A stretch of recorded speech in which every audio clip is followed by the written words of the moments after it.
Hello student, আশা করি তোমরা সকলে ভালো আছো। অনশট উইথ বারুই ব্রাদার চ্যানেলের পক্ষ থেকে সকলকে জানাই স্বাগত। তো আজকে দশম শ্রেণীর দুটি কবিতা, একটি হচ্ছে আফ্রিকা এবং অপরটি হচ্ছে অভিষেক। এই দুটো কবিতা থেকে মান 3 এবং মান 5-এর জন্য কিছু গুরুত্বপূর্ণ প্রশ্ন দেখব, যেগুলি আগামী 2026 শিক্ষাবর্ষের মাধ্যমিক পরীক্ষার জন্য গুরুত্বপূর্ণ। তো চলো দেখা যাক সেগুলি। তো মান 3-এর জন্য আফ্রিকা থেকে প্রথম প্রশ্ন, দাঁড়াও ওই মানহারা মানবীর দ্বারে কাকে দাঁড়াতে বলা হচ্ছে? মানহারা মানবী সম্বোধনের কারণ কি?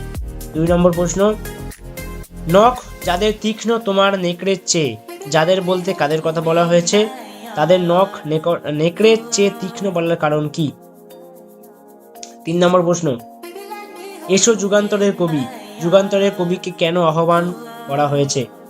4 নম্বর প্রশ্ন, শঙ্কাকে চাচ্ছিলে হার মানাতে, কে শঙ্কাকে হার মানাতে চাইছিল, কিভাবে হার মানাতে চাইছিল? 5 নম্বর প্রশ্ন, বলো ক্ষমা করো, কে কাকে কেন একথা বলবে? তো এগুলি ছিল আফ্রিকা কবিতা থেকে 3 নম্বরের জন্য প্রশ্ন। এবারে দেখবো আমরা 5 নম্বরের জন্য। তো 5 নম্বরের জন্য প্রথম প্রশ্ন, সভ্যের বর্বর লোভ কাদের তথাকথিত সভ্য বলা হয়েছে? সভ্যের বর্বর লোভের যে ছবি আফ্রিকা কবিতায় ফুটে উঠেছে তা নিজের ভাষায় লেখো। 2 নম্বর প্রশ্ন, এসো যুগান্তরের কবি, কবি রবীন্দ্রনাথ কেন যুগান্তরের কবিকে আহ্বান করেছেন? যুগান্তরের কবি কোন পরিস্থিতিতে এসে কি করবেন? 3 নম্বর প্রশ্ন, হায় ছায়াবিত্তা, ছায়াবিত্তা বলার কারণ কি? তার সম্পর্কে কবি কি বলেছেন সংক্ষেপে লেখো। 4 নম্বর প্রশ্ন, আফ্রিকা কবিতায় কবি আফ্রিকা মহাদেশে জন্মের যে বর্ণনা দিয়েছেন তা নিজের ভাষায় লেখো।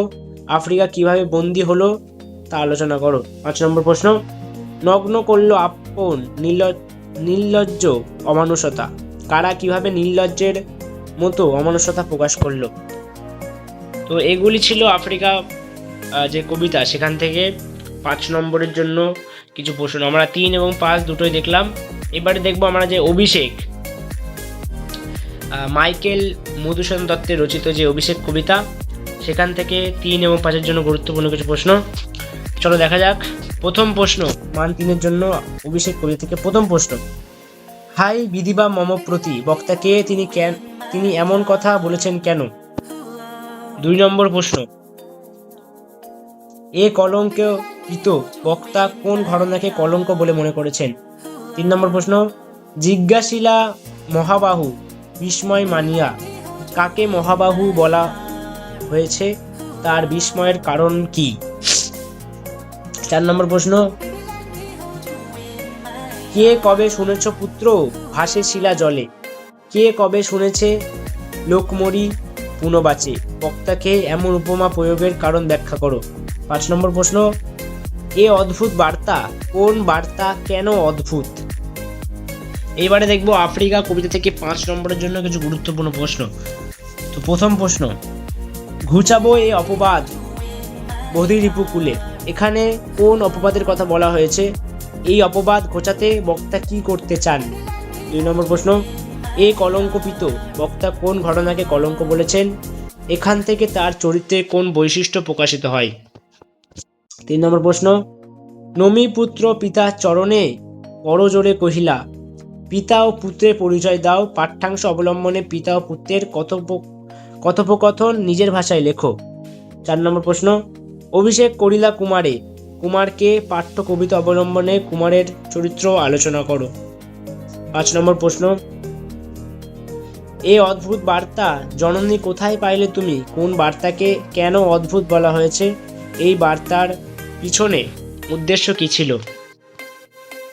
6 নম্বর প্রশ্ন, এই কি সাজে আমারে দশাননাত্যজ আমি ইন্দ্রজিৎ, বক্তা কোন প্রসঙ্গে কথাটি বলেছে? উদ্ধৃত কথায় বক্তার চারিত্রিক কোন গুণের পরিচয় পাওয়া যায়? 7 নম্বর প্রশ্ন, সাজিলা রথীন্দ্রোৎসব বীর আভরণে, রথীন্দ্রোৎসব কে, তার রণসজ্জার প্রসঙ্গটি ঘিরে যে দুটি পৌরাণিক প্রসঙ্গের উল্লেখ আছে তার বর্ণনা দাও। তো এই 7টি প্রশ্ন 5 নম্বরের জন্য গুরুত্বপূর্ণ অভিষেক কবিতা থেকে। তো আশা করি তোমরা সকলে প্রশ্নগুলি বুঝতে পেরেছো। এছাড়াও তোমরা কিন্তু এই কবিতাগুলোকে ভালো করে রেডি করবে। জানি কবিতাগুলো খুবই আর কি কঠিন, মানে কি বুঝতে অসুবিধা হয়, তো তাও কিন্তু তোমরা ভালো করে অবশ্যই কবিতাগুলোকে আফ্রিকা, এছাড়াও বিভিন্ন অভিষেক, তাছাড়া আরও অনেক কবিতা আছে, তো সেই কবিতাগুলোকে ভালো করে পড়ে ফেলবে, যাতে যে কোনো লাইন থেকে যদি তোমাদের প্রশ্ন দেয় তাহলে লিখতে অসুবিধা হবে না, উত্তর লিখতে অসুবিধা হবে না যদি ভালো করে কবিতাগুলোকে পড়ো। প্রত্যেক লাইন ধরে খুঁটিয়ে খুঁটিয়ে পড়বে। তো আজকের ভিডিওটা এই পর্যন্তই। টাটা সকলকে।